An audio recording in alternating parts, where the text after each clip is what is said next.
नमस्कार श्रोते हो. दीपक रेगे कथाकथन चॅनलवर तुम्हा सगळ्यांचं मनापासून स्वागत. श्रोते हो, आज तुम्ही ऐकणार आहात राजेंद्र भोसले यांच्या परतीचा प्रवास या कथासंग्रहातली कथा पांग. अलीकडे मुली शिकायला लागल्या, नोकरी करायला लागल्या. चूल आणि मूल यात गुंतलेली बाई आता घराबाहेर पडून काम करायला लागली. ती आपलं विश्व आपणच शोधत होती. शोभानेही 12वी नंतर 3 वर्षाचा नर्सिंगचा कोर्स केला. शोभाच्या इतर मैत्रिणीही DED BEd झाल्या होत्या. काहींनी नर्सिंग कोर्स केला होता, तर काहींनी ITI केलं होतं. मुली नोकरीला लागल्यानं त्यांना स्थळंही पटकन आली. नोकरदार मुलांनी नोकरदार बायको करणं पसंत केलं. एकाला 2 मिळवते हात संसाराला मिळाले. घरातली आर्थिक चणचण दूर झाली. शोभा नर्सिंगचा कोर्स पूर्ण करून बाहेर पडताच शासकीय रुग्णालयात रुजू झाली. दिसायला सुंदर, शिवाय नोकरीला, त्यामुळे तिला अनेक स्थळं चालून यायला लागली. वडिलांनी अनिल नावाच्या पाहुण्यातल्या शिक्षकाशी तिचं लग्न लावून दिलं. अनिल BA BEd झाला होता.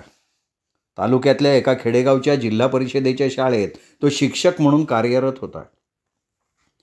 शोभा जिल्ह्याच्या ठिकाणी सरकारी दवाखान्यात परिचारिका असल्यानं घर शहरातच केलं होतं. एकाला 2 नोकरीला असल्यानं कर्ज प्रकरण करून त्यांनी लवकर शहरात स्वतःचं घर बांधलं. अनिल मात्र तालुक्याच्या ठिकाणी असलेल्या एका खेड्यात दररोज जाऊन येऊन काम करत होता. सासूबाई गावीच राहत होत्या. अधूनमधून शोभाची आई घरी येत असे. 4 दिवस ती मुलीला कामाला मदत करायची. स्त्रीनं नोकरी आणि संसार दोन्ही करणं म्हणजे महाकसरत. घरातली सगळी कामं करून शोभाला घड्याळाच्या काट्यावर ड्युटीला जावं लागत असे.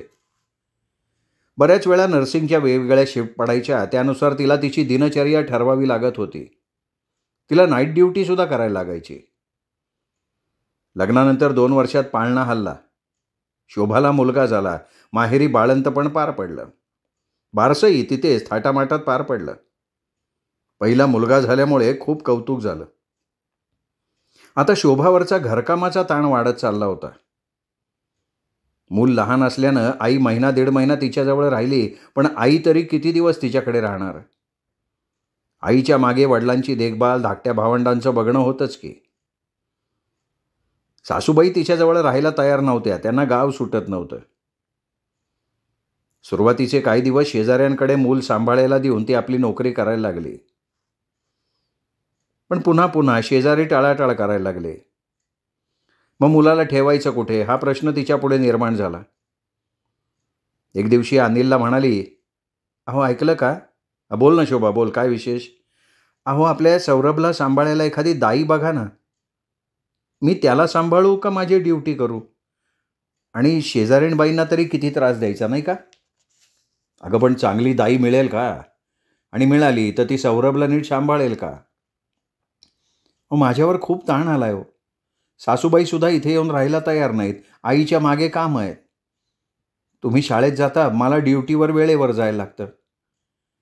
शेजारच्या काकू किती दिवस सांभाळणार ना सौरभला?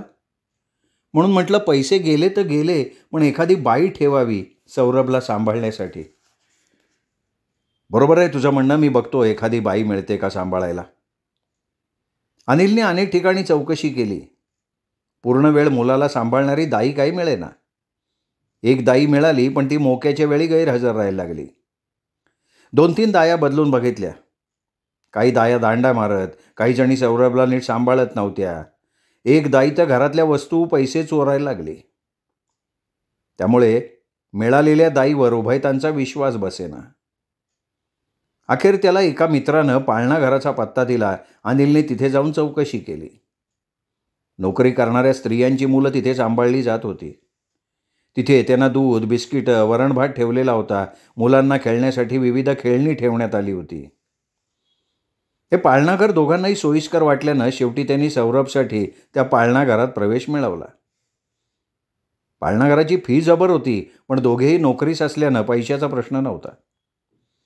शोभा ड्युटीवर जाताना सौरभला पाळणाघरात सोडायची आणि ड्युटी सुटल्यावर घेऊन यायची.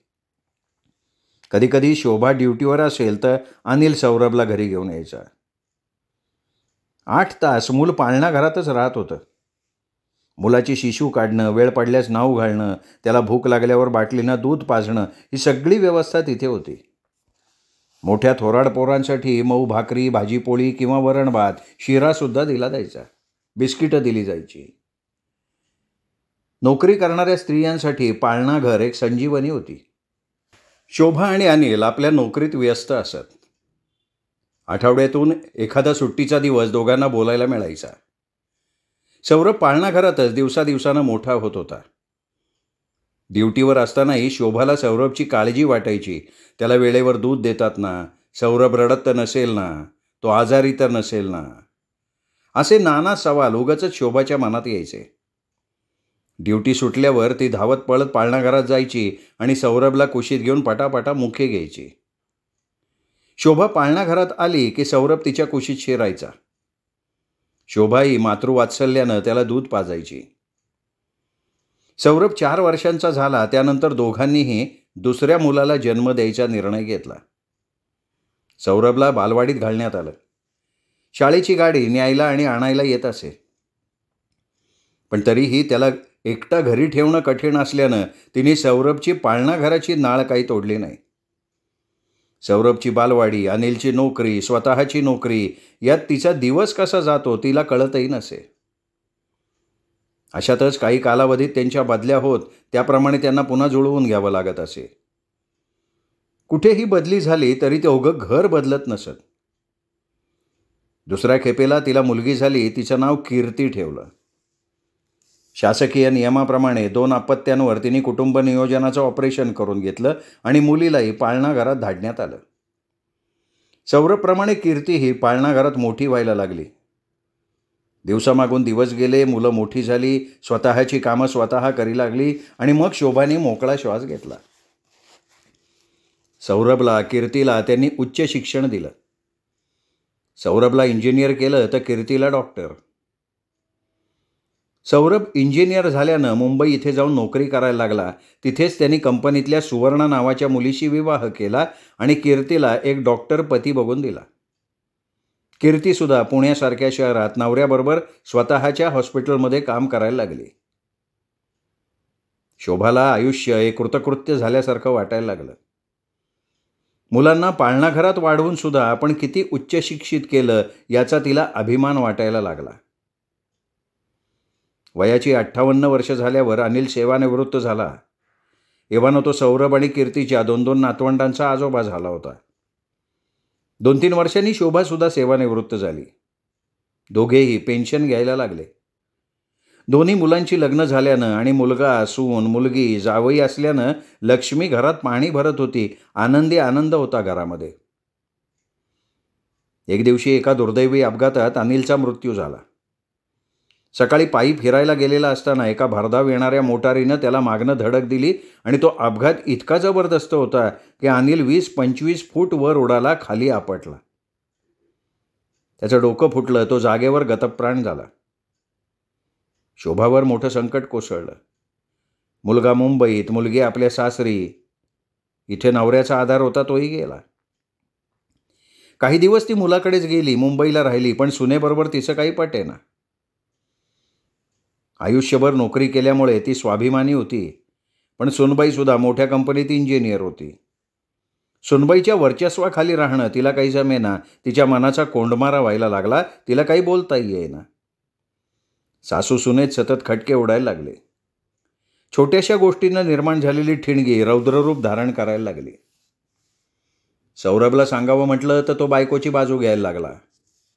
शेवटी या वातावरणाला ती कंटाळली आणि कीर्तीकडे जाऊन राहायला लागली. पण मुलीकडे जास्त दिवस राहणं तिला काही योग्य वाटेना. तिला परक्या घरात राहिल्यासारखं वाटायला लागलं.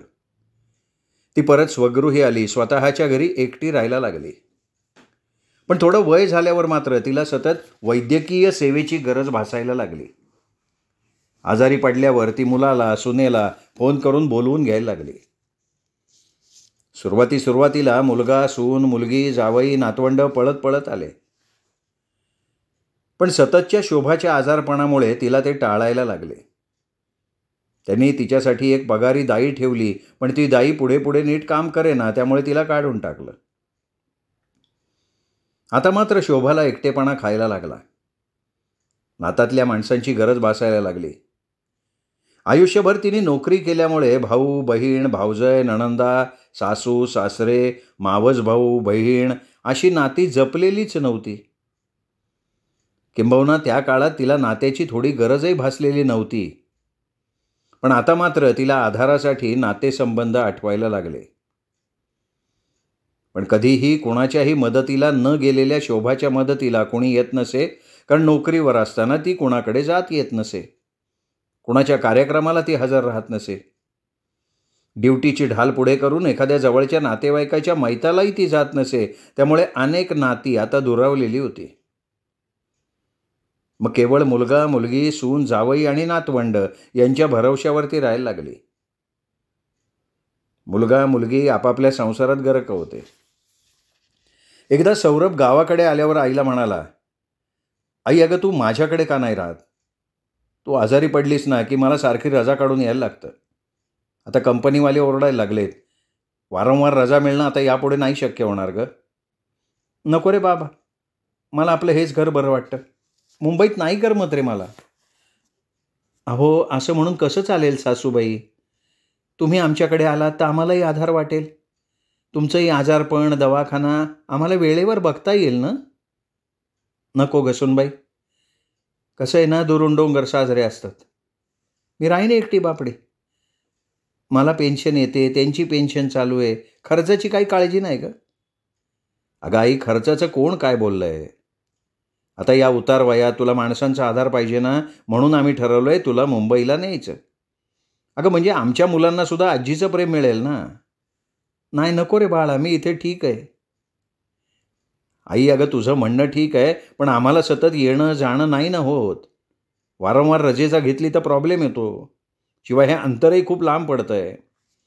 हे बघा, तुम्हाला रजा मिळत नसेल तर येऊ नका. माझी मी एकटी करत जाईन दवाखाना. आई अगं असं काय बोलतेस तू? लोक काय म्हणतील? म्हणतील एकुलता एक मुलगा आहे पण आईकडे बघत नाही. अखेर स्वाभिमानी शोभानं एकटी राहणं पसंत केलं. पण वय वाढत गेलं तसं तिच्या अंगात बीपी शुगर थायरॉईडसारखे आजार शिरले. थोड्याशा श्रमानं ती थकायला लागली, वारंवार आजारी पडायला लागली. मग एके दिवशी गोड बोलून सौरभनं तिला मुंबईला नेलंच. राहतं घर तिच्या संमतीविना भाड्यानं दिलं. त्यामुळे शोभाचे पंखच कापल्यासारखे झाले. स्वगृही येण्याचे तिचे मार्ग बंद झाले. आता तिला मुलाकडे राहण्याशिवाय पर्यायच राहिलेला नव्हता. मुंबईत गेल्यावर तिचे काही दिवस ठीक गेले. पण काही दिवसांनी शोभाचा मूळ स्वाभिमानी स्वभावावर डोकं काढायला लागला. पुन्हा सासू सुनेत कुरबुर सुरू झाली. शब्दानं शब्द वाढायला लागला. भांडणं हातघाईवर यायला लागली. सौरभ या प्रकाराला कंटाळला. आईची बाजू घ्यावी तर बायको नाराज होत होती आणि बायकोची बाजू घ्यावी तर आई नाराज होत होती. काय करावं त्याला सुचेना. एक दिवस आई मंदिरात गेल्यावर त्यांनी बायकोजवळ विषय काढला. मी काय म्हणतो सुवर्णा, ऐकतेस का? काय म्हणताय बोला की. हे बघ आई अलीकडे फार चिडचिड करायला लागली ग. तुझ्याशी भांडते, मुलांशी कधी कधी भांडते. त्या बाळराजांनी तिचं काय वाईट केलंय कोणास ठाऊक. आपल्या वयाचं सुद्धा भान तिला राहिलेलं नाही. अजून तरुण मुलीप्रमाणे वागते ती. मग आता काय करणार? गावाकडे चांगली राहत होती ती, तर तुम्ही त्यांना इथे आणलं माझ्या उरावर. इथेही नीट राहत नाही तुमची माऊली. परवा तर शेजारणीशी भांडल्या खूप. मला माफी मागायला लागली. अहो शेजारच्या काकूंनी आपली मुलं लहान असताना किती मदत केली होती. त्यांच्याशी भांडणं काढणं म्हणजे कृतज्ञतेचा कळसच झाला की नाही. मलाही काही बोलता येईना त्यांना. तुमच्या मातोश्री पडल्या त्या. अगं असं काय बोलतेस तू पारक्यासारखं? तुझी आई असती तर असं केलं असतं का? माझी आई नाही हो अशी वागत. जीव नकोसा केलाय सासूबाईंनी मला. प्रत्येक गोष्ट तुम्हाला सांगणं योग्य नाही म्हणून गप्प बसते मी. एवढं बोलून सुवर्णानं रडायला सुरुवात केली. आपली पत्नी रडतीये हे लक्षात आल्यावर सौरभला तिची दया आली. तिला अलगद मिठीत घेत म्हणाला, हे बघ मी असताना तुझ्या डोळ्यात अश्रू बघवत नाहीत. तू असं मनात कोडू नकोस ग. काय त्रास आहे तो मला सांग ना मोकळेपणानं. आता विषयच निघालाय म्हणून स्पष्ट सांगते. अहो घरातली इकडची काडी तिकडे करत नाहीत सासूबाई. तुम्ही आलं की फक्त पुढे पुढे करतात तुमच्या. मी करते ना त्या कामातही सारख्याच चुका काढत राहतात. एखादं काम सांगितलं किंवा मुलांकडे लक्ष ठेवा म्हटलं तर मंदिरात जाऊन बसतात, नाही तर त्या महिला मंडळाच्या रिकामटेकड्या बायकात जाऊन तासनतास ठाण मांडून बसतात. घरातला स्वयंपाक, धुणं, भांडी, साफसफाई, तुमचा डबा, मुलांचा डबा सगळं मलाच बघायला लागतंय. चांगल्या धुणं भांडीवाल्या बायका लावल्या होत्या तर त्यांनी काढायला लावल्या. आणि ज्या येत होत्या त्या त्यांच्यामुळे एक बाई टिकत नाही इथे. शिवाय वर आणखीन तोंड चालूच असतं. कंटाळा आलाय हो ज्या जगण्याचा. एकतर ऑफिसमध्ये मरमर मारायचं, घरी आलं की असं मारायचं. म्हणजे मी माणूस आहे का नाही असंच वाटायला लागलंय. तुम्ही तुमच्या मातोश्रींबरोबर खुशाल राहा, मी आपली मुलांना घेते, बाजूला जाऊन राहते. माझा जीव नकोसा झालाय. कधी कधी वाटतं ना की हे आयुष्य आहे ना संपूनच टाकावं. ग असं काय बोलतेय सुवर्णा? हे बघ, इतका टोकाचा विचार ठीक नाहीये. मी काढतो ना काहीतरी मार्ग. आपल्याला 2 मुलं आहेत हे ध्यानात ठेव. आणि तू जीवाचं काही बरं वाईट करून घेतलंस तर त्यांना आईचं प्रेम कुठून मिळेल? त्या रात्री सौरभला रात्रभर झोप नाही आली. तो रात्रभर विचार करत राहिला. रागाच्या भरात सुवर्णानं काहीतरी करून घेतलं तर आईला घेऊन मी काय करू? आईला सांभाळणं हे आपलं कर्तव्य आहे हे ठीक आहे, पण ती नीट राहत नाही यात माझा काय दोष? सुवर्णा ही 2 लेकरांची आई आहे. आईचं सगळं आयुष्य गेलंय. तिला सुना आल्या, जावई आली, तिने नातवंड बघितली. आपल्या मुलांना आई आणि आपल्याला पत्नी म्हणून सुवर्णा जगली पाहिजे. बायका कुठल्या वेळी काय करतील सांगता येत नाही. खरोखर सुवर्णानं एखाद्या भांडणात भावनेच्या भरात स्वतःच्या जीवाचं काही बरं वाईट करून घेतलं तर? घरात काहीतरी विपरीत घडण्याआधी आपण काहीतरी केलं पाहिजे. तो मनात काहीतरी आडाखे बांधायला लागला. 2-3 दिवस गेले. रविवारचा सुट्टीचा दिवस होता. सौरभ, सुवर्णा दोघांनाही सुट्टी होती. मुलंही घरीच होती. आई मंदिरातनं आली. तिने सौरभला प्रसाद दिला, नातवंडांना प्रसाद दिला. सुनबाई स्वयंपाकघरात असल्यानं ती प्रसाद देण्यासाठी स्वयंपाकगृहात गेली. आई, अगं थोडी बाहेर ये ना. शोभा बाहेर आली. काय काढलेस बाबा माझ्याकडे काम? आज सुट्टीचा दिवस आहे ना? हो अगं सुट्टीच आहे. खास तुझ्यासाठीचा दिवस आहे हा. माझ्यासाठीचा? हो तुझ्यासाठी. काय देवदर्शनाला नेतोयस का मला? आई, तुझे सगळे कपडे ना भर एका पिशवीत. अरे कुठे जायचं ते सांग ना, मग तयार होते मी. आई, मी तुझी ॲडमिशन वृद्धाश्रमात करून आलो आहे. आजपासून तू तिथे राहायचं.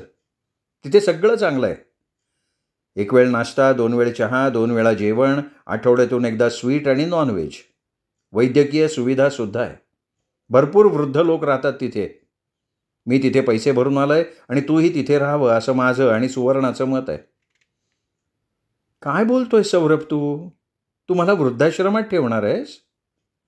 इतक्यात सुवर्ण बाहेर आली आणि म्हणाली, अहो आई, खूप चांगला आश्रम आहे.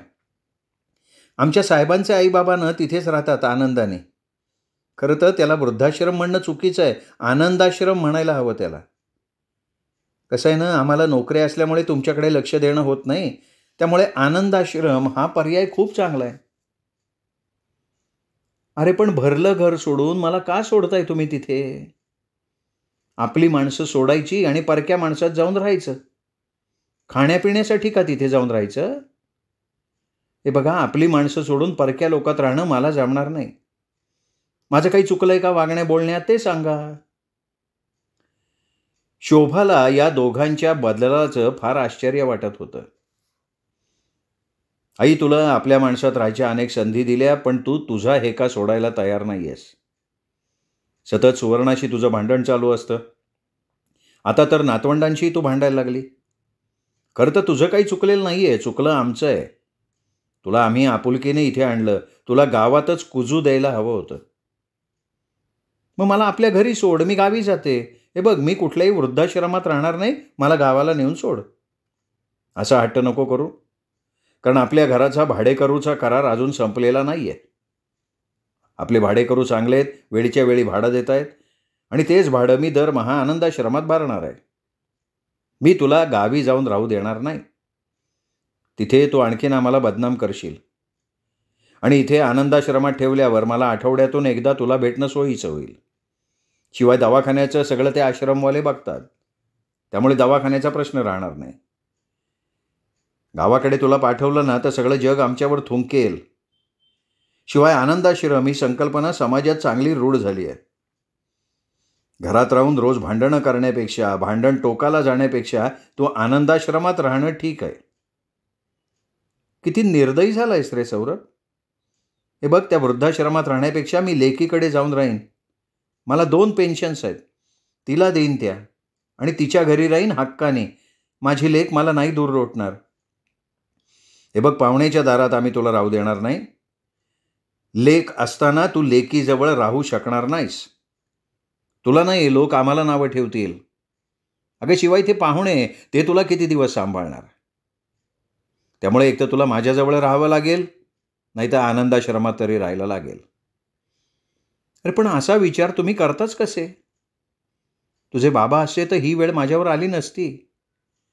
तुम्हाला तुमची जबाबदारी टाळता येणार नाही. आईवडिलांना सांभाळणं तुमचं कर्तव्य आहे. वडील तर गेले, आई तुला जड झाली का रे सौरभ. तुझ्याकडून मला ही अपेक्षा नव्हती. अरे पाळणा घरात ठेवून रक्ताचं दूध करून मी तुला वाढवलं, आणि सगळ्या गरजा पूर्ण झाल्यावर आता तू स्वतःच्या आईला वृद्धाश्रमात ठेवायला निघालास. तुला काहीच कसं वाटत नाही रे. वा, चांगले पांग फेडतोयस की माझ्या मातृत्वाचे. त्यात वाईट काय आहे. वाईट काय आहे त्यात. अलीकडे आपण नोकऱ्या करतो, कोणाला वेळ मिळत नाही. एकमेकांकडे पाहण्यासाठी म्हणून वृद्धाश्रम वरदान आहे. खरंच तो वरदान आहे नोकरी करणाऱ्या जोडप्यांसाठी. तू सुद्धा आयुष्यभर नोकरी केलीस. तू तुझ्या सोयीसाठी मला पाळणा घरात ठेवलं नव्हतं का. मग त्यावेळी मला गरज नव्हती का तुझ्या मायेची. तसंच हे वृद्धांचं पाळणा घर समज. आणि कर्तव्याची भाषा मला सांगू नकोस. मी लहानपणापासून बघतोय, तू तरी कुठे तुझ्या सासू सासऱ्यांना सांभाळलंस ग. माझे आजी आजोबा आजारी पडल्यावर तुला त्यांच्याकडे बघण्यासाठी रजाई मिळत नव्हती. बाबांनी आणि तू दोघांनीही त्यांच्याकडे अक्षम्य दुर्लक्ष केलं. सारखं तुम्ही ड्युटी करत होतात. औषधा पाण्याविना तडफडून गेले ना दोघंही. तुझं ना आमच्याकडे लक्ष, ना सासू सासऱ्यांकडे. शोभाला काय बोलावं सुचेना. तिला क्षणभर घेरी आल्यासारखं वाटलं. समोर काजवे दिसायला लागले आणि ती धाडकन खाली कोसळली. सुवर्णा, सौरभ दोघेही धावले आणि त्यांनी तातडीने डॉक्टरांना फोन केला. श्रोते हो, तुम्ही ऐकत होतात राजेंद्र भोसले सरांची कथा पांग. कथा कशी वाटली कमेंट करून जरूर कळवा. ही कथा आपल्या कथाप्रेमी मित्रपरिवारात, नातेवाईकात शेअर करा. आणि त्यांनाही दीपक रेगी कथाकथन चॅनल सबस्क्राईब करायची माझ्या वतीनं विनंती करा. आत्ता वरती जो माझा फोटो दिसतोय, या फोटोला क्लिक केल्यावर चॅनल सबस्क्राईब करता येतं हे लक्षात घ्या. भेटत राहूयात दोस्तांनो दीपक रेगे कथाकथन चॅनलवर वेगवेगळ्या उत्तमोत्तम लेखकांच्या कथा आणि कादंबरी ऐकण्यासाठी. नमस्कार.